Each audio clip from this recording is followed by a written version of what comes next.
Hey guys, the questions come up as to how to remove a body from a 4Runner. It's actually really simple. Inside the dash, behind the glove box, is the connections. Well, not even behind the glove box. The kick panel on the passenger side has the harness and the ECU for the through hole, and we'll come back to this in a second here. I'll go over to the 4Runner and show you. Everything's a mess right now. So anyway, there's a little plug right behind the VAP canister there, which is going to go. You can see it right there. Now that the engine harness and the body harness are completely separated on the Toyotas, this 80s style, I believe into the 90s too. But that one wire right there, that'll connect to the battery positive, and that powers everything. Windshield wipers, power windows, doors, tail lights, everything.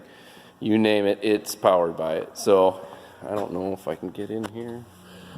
Yeah, nope. Why not? Yep. All right. So pulled the dash apart just so, because I have to run my ECU and everything through from the TDI. But there's the connections right there. Those plug into the ECU. Disconnect that, and then you pull the harness out and set it on top of the engine. And that's it for those wires. And you can pretty much disconnect the brake lines. And that'll be about it. I'll get over here. Man, I should put these things closer together. So once you disconnect these two brake lines and the fuel lines and even the slave cylinder if you needed to, I did just because I was down there. You really don't need to pull it out. AC lines, radiator, all that's got to come out. Once that's done, it is the front two bolts, those bolts, all the body bolts come off. Once that's achieved, the body is free to be separated. The only thing I did with the shift levers here was just take the knobs off, so as I pulled it up, it just slide through the boot, no problem.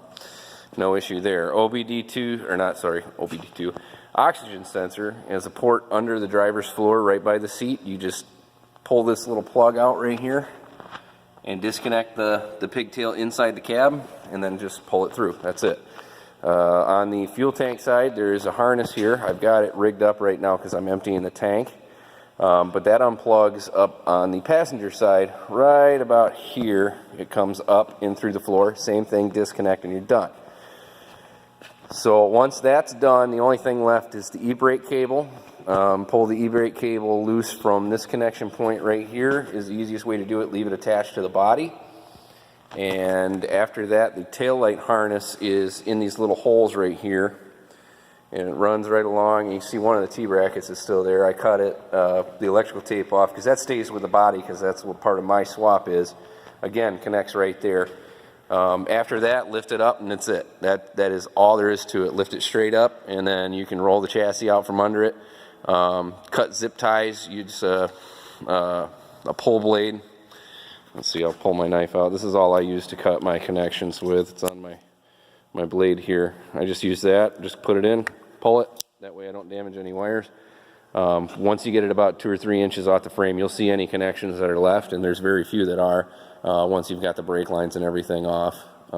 If you have a power steering cooler, you have to get that off too, but that's really simple. I have the use of a high-low, so that makes it a little easier. The only thing I did was wrap a tow strap around the roll bar. Did a one loop pass. You can use 2 straps if you want, it doesn't matter. And then I just connect it on the front, and just, like I said, just pull straight up, and it's off. That's it. That's all there is to it. There's nothing real special about these. These are pretty easy to pull apart. And yeah, so there you go, guys. That's how easy it is. I'm waiting for paint to dry on this sucker, and then once that's done, I'll put the body mounts on, slide her under, and the 4Runner body will now be on top of the TDI chassis. And then from there, it's buttoning it up, getting it running again, which is just rewiring it. I'm going to wire it to the ignition. So after that, I'm waiting for the rep yet from Raptor Liner, and I got to clean up. I got a giant mess here because I tore apart 2 trucks, and I'll get it cleaned up, get the rest of it ready for paint. I believe this side's 100% ready. I think the only thing I've got really left to do is the tailgate. So it'll be ready to go as soon as he's ready and gets here. So thanks for watching, guys. Hope that helped. I mean, it is a breeze if you know what you're doing. Roof trusses would definitely be able to support a body if you had 4 chain falls and just, you know, jacked it up in your garage to the roof trusses. And an A-frame, a lot of guys build A-frames. They'll just get some 2x4s and build some structure to lift it up and roll your chassis. That's the easiest thing to do, is make sure you roll your frame out if you're stationary. With the high-low, I can move around pretty easily, but I'm planning on lifting straight up, rolling my chassis into place and bringing it down. It's kind of a pain with one person with the body mounts, because you gotta, they fall over the lift blocks. You know, you'll go to set it in place, you put it down, and all of a sudden it tips off, and now you gotta go move it. So, but it is easily doable. So that's it, guys. Take care. We'll talk to you soon.